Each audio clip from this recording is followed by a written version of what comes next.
everyone, welcome once again to TDL Live here on the digitallifestyle.tv, your Apple authority. I'm Ryan Ritchie. Adam Ford is off this evening, but I'll do my best to fill in. It's not the same without Adam here, because I have to kind of play both parts and be like, ha ha ha, ha ha ha ha. But anyhow, you know how it works. It's a fishbowl full of news. You can join in via AOL Instant Messenger or iChat. TDL Live is the name. Also over on Twitter, name there as well. TDL Live, that's where you should follow us. We used to do the email list, but that's come on, nobody does email anymore, so we're going to move everybody over to Twitter, and again, it's TDL Live. A few things to get to. Thanks for joining us. It's a football night. I always appreciate it when people stop by. Speaking of football, arena football fans out there, if you haven't heard the bad news, the 2009 season has been suspended. So that's all I've got. No Mac connection there, just public service. Okay, here we go. I know many people are sad about that. Let's dive in. It's a skinny story. So here we are. We're less than a month out from Macworld 2009, and I know there's at least one more story about that coming up in just a little bit. But where are the rumors?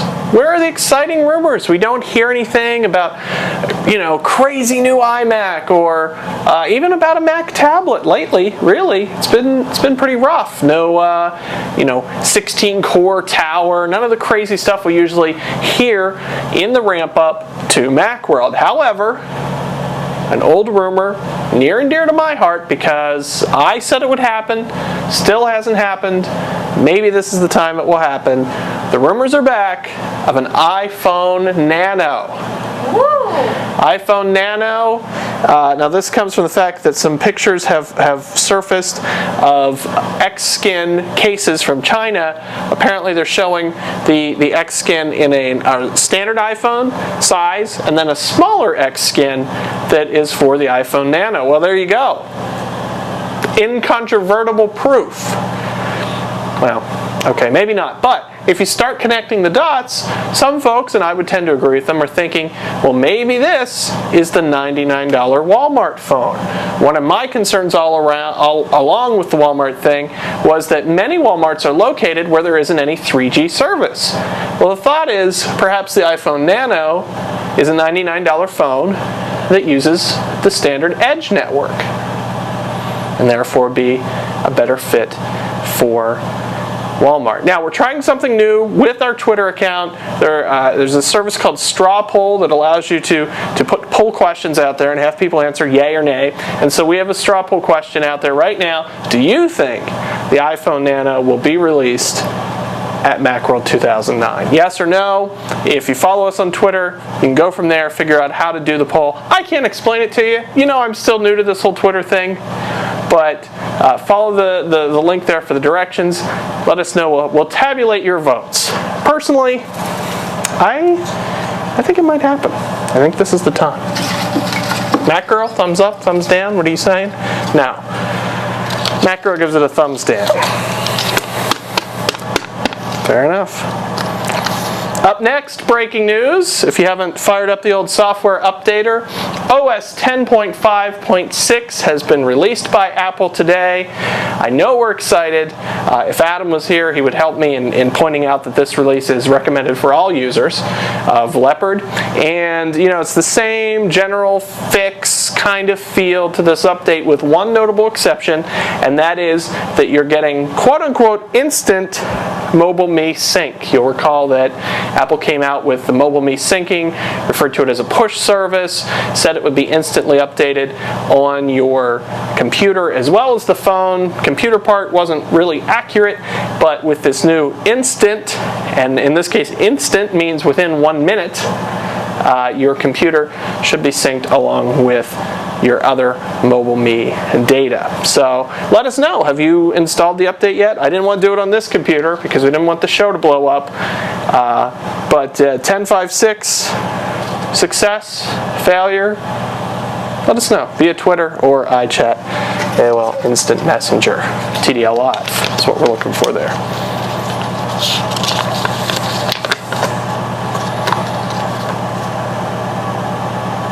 This is a leftover from last week. Unfortunately, it's no longer pertinent.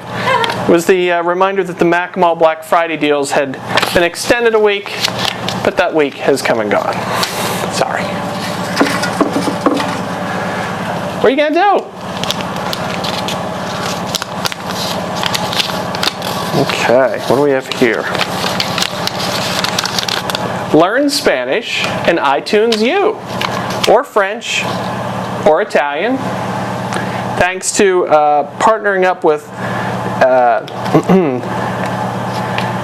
Open University on iTunes U, you can now take these classes, well not classes, but you can take these podcasts and learn languages. But I'm going to let the cat out of the bag here. I've been thinking that either Apple or Google, this is exclusive to those of you watching live here, should start a free online accreditation college. You've got online colleges, but why not have one free that's either ad-supported in Google's case, or in Apple's case that the material requires iTunes, requires an iPod, maybe even a Mac, to complete the courses. It would totally throw the higher ed world on its head. Free, subsidized, accredited degrees online. Oh my goodness. Think about that one. But in the meantime, you can learn to habla español con iTunes. I learned that today. I really did. I'm not kidding with you there. Okay, breaking news. You're not going to hear this anywhere else, but it appears that Steve Jobs, CEO of Apple, will be giving the Macworld keynote, ladies and gentlemen.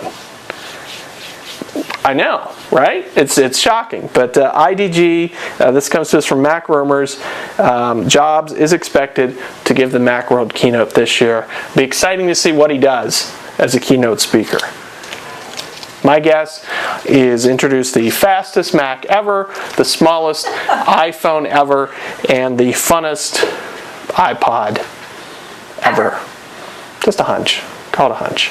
Also wanted to let you know, over on the blog today, I believe today's game review is Turkey Hunt, which is just an absolutely ridiculous game. Coming up later this week, if you're watching this recorded a little bit later, there's the review of Raging Thunder. I'll give you a spoiler, thumbs down on the Raging Thunder. And also, a little bit later this week, we have that new Microsoft app that was released today, Sea Urchin? Seaman? Sea Beast? No? You can't help me? No? Nobody knows? Okay. Well, somebody will let me know in the iChat. It's fine. But at any rate, we'll take a look at that as well.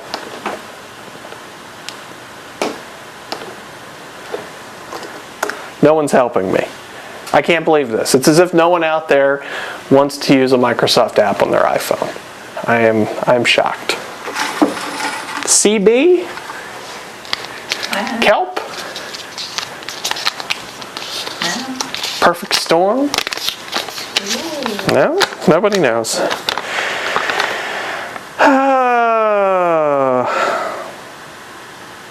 SciStar drops antitrust argument against Apple. Throws copyright abuse at the wall. So, SciStar saying, forget the antitrust thing. Now we're saying it's copyright abuse. This is our now weekly look at the ongoing SciStar Apple legal wranglings. And by the way, there's another piece of news here. Apple extending their, I don't want to say investigation, but they're bringing their own claims against not only SciStar, but others who may be facilitating what they're doing. Some folks who are into the conspiracy theories are saying, you know, it's awful fishy that this small computer company is able to retain a high-powered lawyer, and it seems like they're awful brazen with what they're doing. So maybe somebody's helping behind the scenes. That's what some conspiracy theorists are saying. I say pish posh. Pish posh. Sea Dragon, I'm told. Thank you. Thank you. I believe that was Ben in the iChat letting me know. Sea Dragon is the name of that Microsoft app. And if you're not familiar with it, this is the Microsoft technology where basically it takes a whole bunch of pictures of the same object or place, and essentially you can keep zooming in, zooming in, zooming in, zooming in, even though the overall image might be up to, you know, a gigabyte in size or more, but you can keep zooming in, and you're basically using all these pictures. It's kind of funny, haha, that they would do that and maybe not Word or Windows Media Player or Silverlight, which would be good since that's cross-platform, but maybe, you know, Apple's API won't allow for that. But it will be interesting to see where this goes from here, because lest we forget, Microsoft has their own Windows mobile platform, and up to date they really have kind of pretended the iPhone platform didn't exist. So who knows? We'll see what happens. If you gave it a try, let me know that too.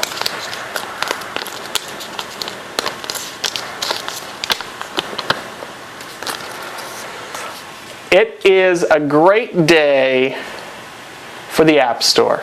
And of course, this could mean only one thing. No, not Flash for the iPhone, but indeed, at long last, the Pull My Finger farting app has been approved. And I have it right here. Oh, I don't have it, I'm sorry. But the Pull My Finger farting app, originally not approved by Apple. This comes to us from iPhoneSavior.com. You can read about it in the show notes, which will be posted later tonight. But point being that Apple said they were holding off. They wanted to make a new category for this kind of app. It'll be exciting to see what that category is called. But at any rate, Pull My Finger farting app has been approved, and we all breathe a collective sigh of relief.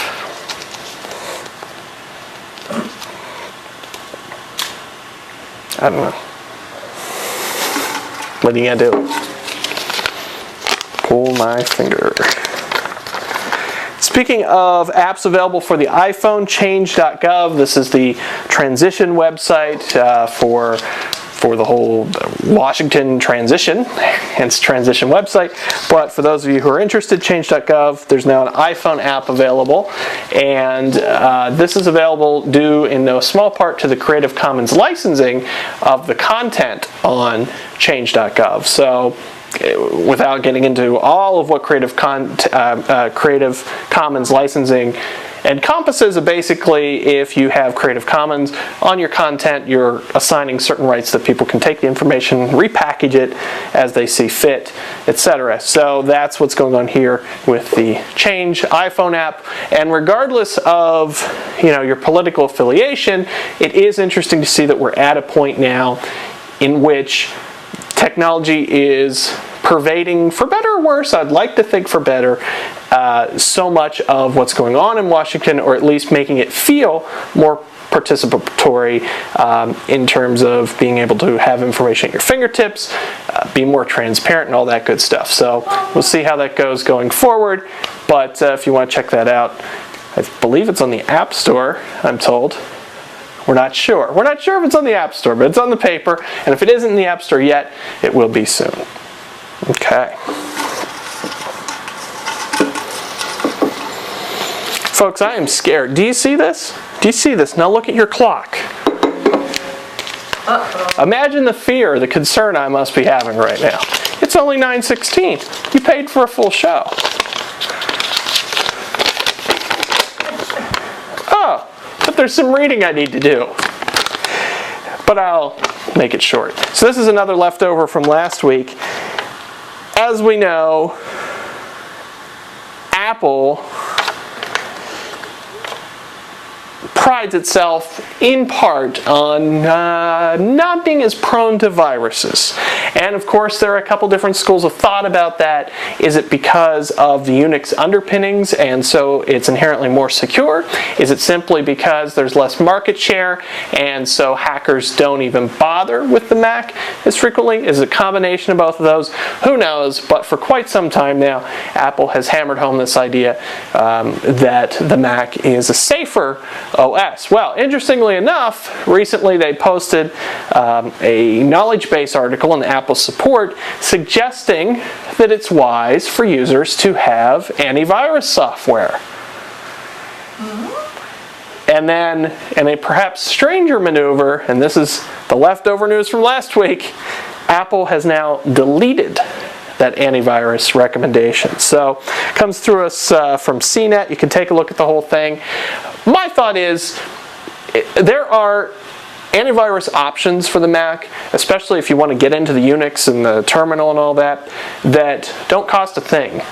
And frankly, you know, if you can use one of those options, then what's the harm? Unless you really love viruses, what's the harm in using one? I can understand why people wouldn't want to spend another $100, let's say, for an antivirus software package, when that's in part why you bought the Mac. So I don't know why Apple thought it was such a big deal. Maybe they want to reword this and put it up in a slightly different manner. I know back when I worked at the Apple Store and would be selling .Mac, which at the time came packaged with antivirus, I used to push the good karma, good citizen aspect of it, because if someone sends you a Word document, let's say, and it has a virus attached to it, even if it's not again, do anything to your Mac, if you then send that Word document on to someone else with a PC, the virus is still attached and could do something to their PC. So I tapped into the peace, love, and harmony thing, and therefore many people bought .Mac because it had so many other wonderful features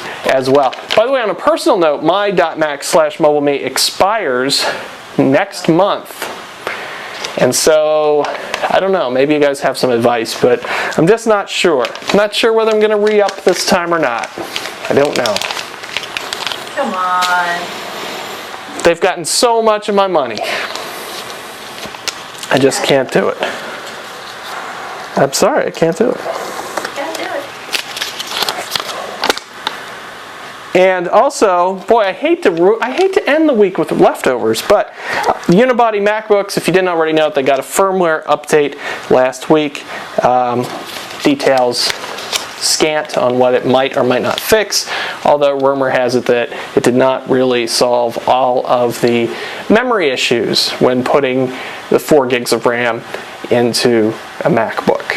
So there you go. I have a rare empty bowl, but since I have a few minutes, I will remind you, be sure to check out the blog. We've always got some great stuff going on there. Adam just posted today about beta software and the whole idea of the beta tag. And what does it mean? Is it just that we're supposed to accept things that don't work? Why is it still on Gmail after 3-4 years, but they already took it off of their lovely Chrome browser? I don't know. I have a hunch. I think it might have to do with corporate adoption. And the IT guys aren't going to put beta software on a computer, but so Chrome had to lose the beta tag to try to gain market share. But Gmail remains in beta. So take a look at that, for example. Also, don't forget you can subscribe to this show, to our iPhone app reviews, iPod game reviews, just about everything else, root access with former Mac genius Jamie DeGrazio as well. Just head over to iTunes, do a search for The Digital Lifestyle, all one word, and a wondrous cornucopia of entertaining and enlightening and educational choices will come to you. It's true. It's very true. So, with that, hold on. Thank you for supplying some news. The landscape typing app, I'd forgotten the name of it, but I did want to mention this. There is a roundabout way now to do your copy and paste on the iPhone from email to browser to email, I believe. But you should have a review of that solution this week. That's why I didn't have a whole lot about it for you tonight. Thank you for bringing that up on the iChat, though. And there you go. That's it. Thanks for joining us, and we'll be back next week. I'm told Adam Ford will be back, which of course means double the hijinks and half the news. So we'll see you then. Bye-bye, everybody.